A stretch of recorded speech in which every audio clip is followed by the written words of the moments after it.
Hey, what's up everybody, and welcome back to the Sanctuary. I'm your host, Professor C, and we're going to be doing some more A&P today. Specifically, we're going to look at the concept known as the pectoral girdle. That would be specifically the clavicles, or the collarbones, and the scapula, the shoulder blades. So, let's get to it. This is the pectoral girdle. As you can see, it's just 4 bones, 2 on the right, 2 on the left. One of those, of course, are the scapula, the shoulder blades, and the other are the clavicles, or the collarbones, as some people call them. And this is simply all there is to the pectoral girdle. Their function, very simply, is to attach the upper limbs, what we call the arms in humans, to the axial portion of the skeleton. And these 2 bones, clavicle and scapula, are considered to be part of the appendicular skeleton, attaching the appendages, or the upper limbs in this case, to the axial skeleton. Yes, of course, as always, if there are bones involved, there are probably muscles attached to those that allow us to move those arms and shoulders and so forth that we'll see the details of when we get to the muscle chapters. Okay, a little close-up so we're not getting all spun around and dizzy feeling. The clavicle, of course, is the collarbone, and I can put a C on him very simply.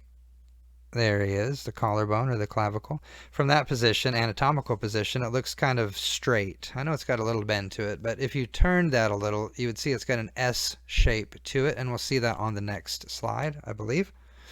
And then the scapula, of course, from this aspect, is hard to see all of it, so I'm going to go ahead and outline it. It's behind the ribs, of course, being your shoulder blade. It's going to be in the back. And then it curves around the arm bone, or the humerus here. There's a big lump in the back, and then there's this snaky kind of bird's head looking out from the front. Let's take a peek here at the clavicles, also known as the collarbones, without the sternum or the scapula or anything else. Just look at them naked like this. Usually you just mention 2 different ends, and they're very easy to spot. It kind of looks like a warped spoon to me. That's how I learned it a long time ago. So right here, this portion that I'm putting the red circle around, it's fairly flat compared to the rest of the bone, and it's spoon-shaped. It's almost got a fossa smooshed into it, so it kind of looks like a little spoon. That's called the acromial end. That is the part that is by the shoulder blade. It's sometimes called the scapular end because of that, and it's going to articulate with one of those big processes of the scapula that jutted out called the acromial process. The other end, this more, it looks like the head of a hammer right here. It's more blunt than the spoon edge is. This hammerhead end is the sternal end. That's the part that, of course, will attach to the manubrium of the sternum. I'll just circle it here so we have no doubt about it, right there. So I can do the same thing on the mirrored bone here. Here's the hammerhead portion. That must be the sternal end that associates with the sternum. And this is the acromial end, which will associate with the scapula. Okay, getting to the scapula, this one's tricky because however you orient this bone, it looks quite different. Okay, let's take a look at some of the parts of the scapula from the anterior aspect. Thing number 1 is the subscapular fossa. It's this large, broad depression on the front of the scapula. If I were to turn this over on the back, you could not see this whatsoever.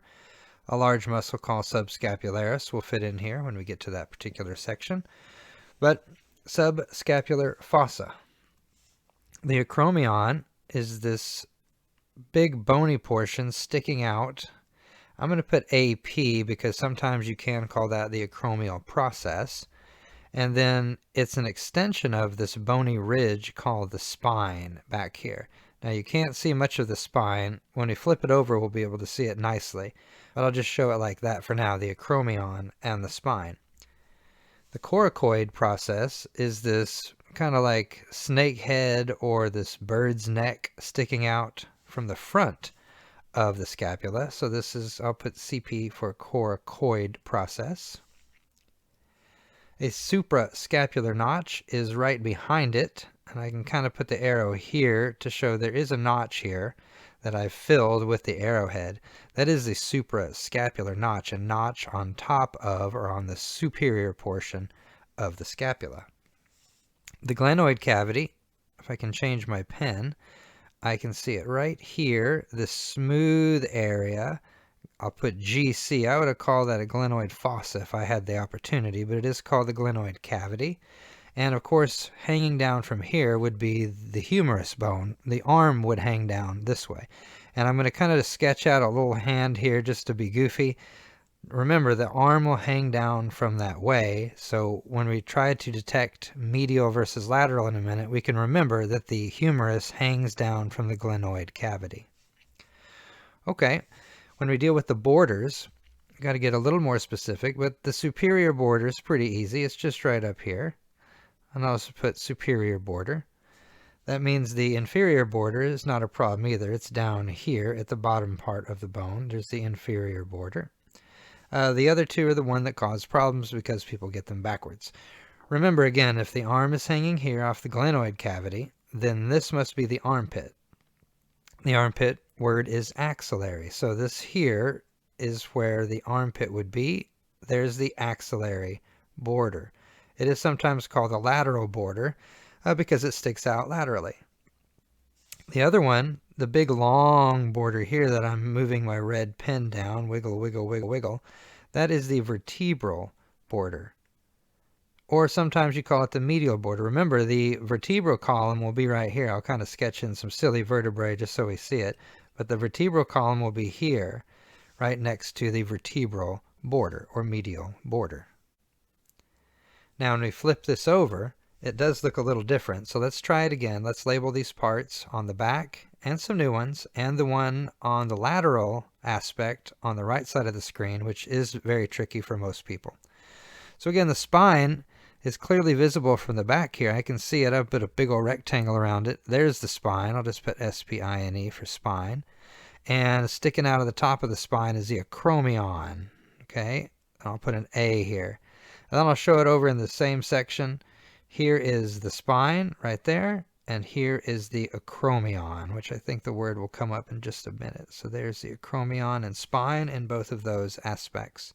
Now, if you look above the spine, and I'll do it in yellow here, we get this big, broad depression, a fossa. It's not as big as the one on the other side, but it is called the supraspinous fossa because it is above the spine. With similar arguments, this large, broad depression under the spine can be called the infraspinous fossa. We should have two muscles here, supraspinatus and infraspinatus, that will fit into those fossae later. The acromion we've just mentioned, but I'll show it again just to make sure. It's the extension of the spine. It sticks out posteriorly. The coracoid process is that snake head. If I can pick green here, on the posterior aspect, it looks like that. There's the coracoid process, and on the other picture, the lateral picture, the coracoid process sticks out to the front like this. There's the coracoid process. The glenoid cavity and the picture on the left, you can barely see where it would be, but it would be here if I could turn that just a little. On the lateral aspect of the scapula, I can see it very clearly. There's the glenoid cavity. Now, if I can get rid of some of my ink, let's label these borders. The superior border is pretty easy. I'll wiggle it right here on top. Now, on the lateral aspect, it's impossible for me to see the superior border because it's hidden behind the coracoid process. So I can't see that one. The inferior, I can see on both of them. Here's an inferior border on the left, and here's an inferior border. Just barely, I can see the tip of it on that lateral aspect. The axillary border, again, remember where the arm goes. The arm would hang off here. Remember that. It hangs off the glenoid cavity. So here would be the axillary border. I'll put ax. And on the image that shows the lateral aspect, that's all you see right here is this axillary border staring at you. Kind of like the way the glenoid cavity is staring right at you. The axillary border is staring at you. That leaves the vertebral border. Again, if I could sketch in some silly vertebrae over here on the side like this, there's your vertebral column. So this, wiggling in yellow here, the very long border of the scapula is the vertebral border. Also called the medial border because it's right next to the vertebral column. All right, if you enjoyed that, thanks for watching. Check out some of the other videos in the series, and I'll see you for the next one. Bye-bye.